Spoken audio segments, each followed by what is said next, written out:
Hey, what's up? I'm here at RTX 2017 with the cast of Day 5, the nightmare-inducing lack of sleep horror film that will keep you up all night. Oh, like that? That's amazing. That's good, right? That was good. Seamless. Seamless. Consummate professional. They will scream from the rooftops. You think on your feet well. I think I want a little bit of that brain juice here. I appreciate that. Do they sell that in a drink? I don't think so. I think it would be called crystal meth or crack.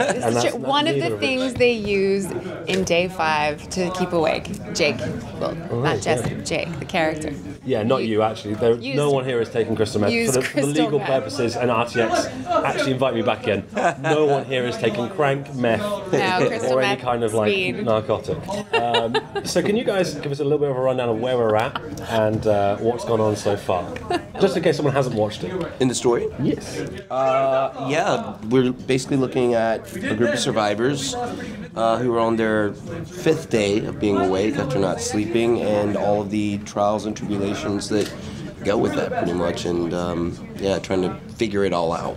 Right. Something happened in the middle of the night at the opening of season 1. Nobody knows what it is, but from that point forward, we can't sleep. So he plays Jake, who's a meth head, he happens to be up in the middle of the night. I play Allie, who's a night shift doctor. So I'm up in the middle of the night. And then we have Davy J as a red-eye pilot, and then Walker Satterwhite, who plays Sam, who's an ADHD kid, man. He's not sleeping. He's like, what's going on? So it's this group of 4 unassuming, characters who wouldn't otherwise mix, who end up coming together to try and figure out what happened to the world, how to stay awake themselves, and then what is some kind of cure that we can find along the way. Because 5 days of sleep, you start losing your shit. You do start really losing your mind.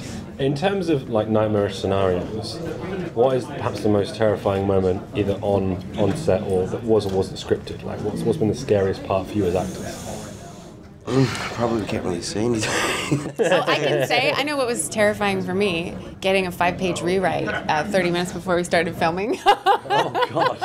That is scary. That's terrifying. That's more terrifying than not sleeping. Yeah, there was definitely some of that for sure. But it definitely keeps you on your feet, which is great. No, it's totally. No, we that happens in TV and that happens in shows. So, but in terms of, do you mean for us or for the characters? I mean, for you as actors, what was the scariest thing of being on set? Is there a particular moment when there was a big set piece and you're like, holy shit,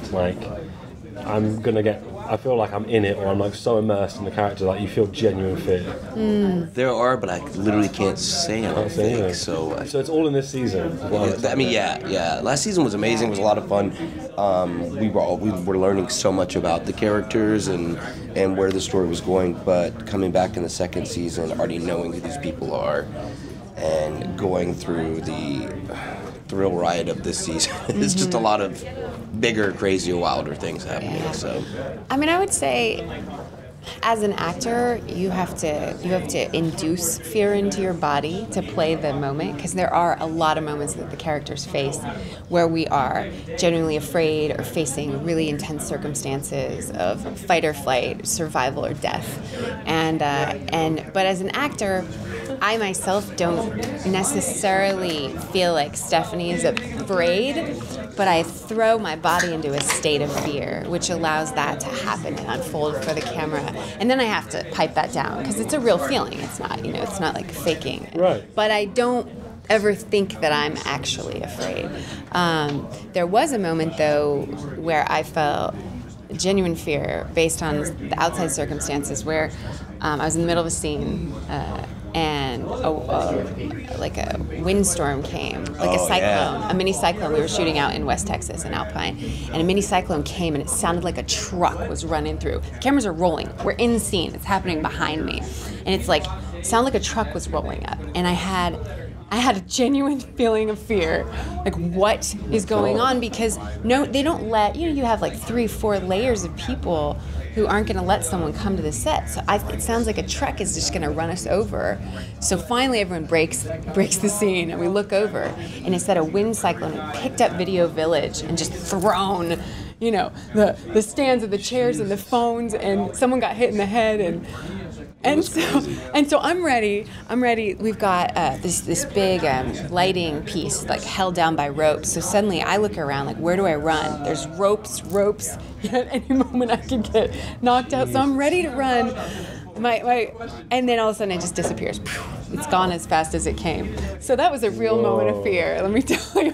There were several days of that too, and really the worst part was actually the sand was so bad with the wind that you'd have to wear sunglasses. People were wrapped in like masks. You couldn't you were just gonna be sand everywhere. It was insane. Yeah.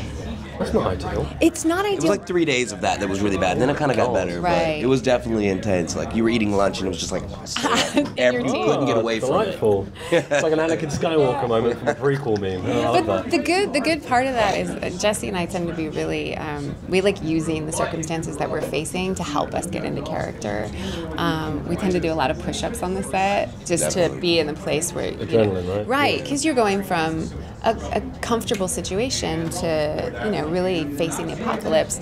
So having that, the beating down sun, the intense wind, the sand, really helped us feel like we really were in the middle of an apocalypse. Yeah, and going to West Texas too. I mean, like to go on location like that, really in the middle of nowhere, kind of. It does make you go, okay, I'm here, I'm in it. This is a lot easier to attach to. Yeah, definitely. I love the idea of it just being like, come work for Rooster Teeth, we'll put you in an actual apocalypse. We will. You're welcome. Yeah, you don't need to act. What the heck? I suppose my sort of next question would be is, can you give me a brief overview of what's going to happen in season 2? Nothing spoilery or too specific, just what do we see in season 2? I think we can definitely say that the safe sleep zone is addressed, which was kind of talked about last season. I think we can say that, which is pretty interesting that, So we're going to find out what the sleep safe zone is. You're going to find out a lot about whether that. it exists, whether it's myth or, fact or fiction. And I think I can say that Jake has a love interest this season. I hope I can. It's out there now, too late. Yeah, so that's pretty interesting to watch as well. No one told us not to say that. I know, right? Yeah. So.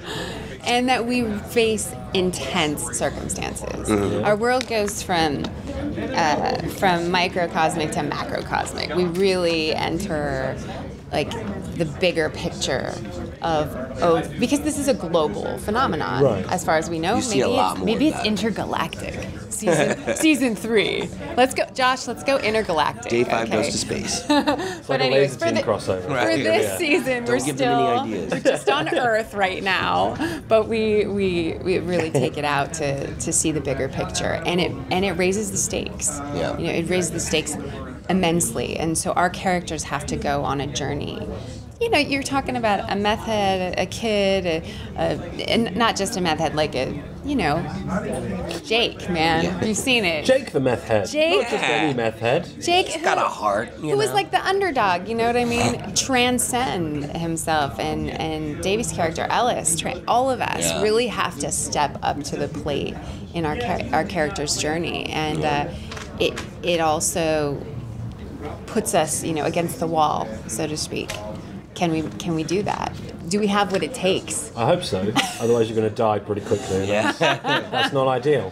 When does season 2 finally premiere? It's August the 6th. August 6th. Yeah, so last night would have been, it's a month from last night, so we got to screen it for everybody a month early, which was really fun. Oh, man, it was great. To see all the reactions of people, and hopefully, they get out there and tweet about it and get everybody else excited for when it comes out in a month. Amazing. Well, best of luck. I look forward to season 3, 4, and 5. Thank you. Can't wait. Us too. Space, Mars. Yeah. Underwater. Crossover. I think we should go underwater too. Why not? Crash on Pluto. Melt Deep everything. sea to intergalactic space travel. Amazing. Day 5. Yeah. Thank you very much. Have a for wonderful having us. RTX. Thank You as well. I hope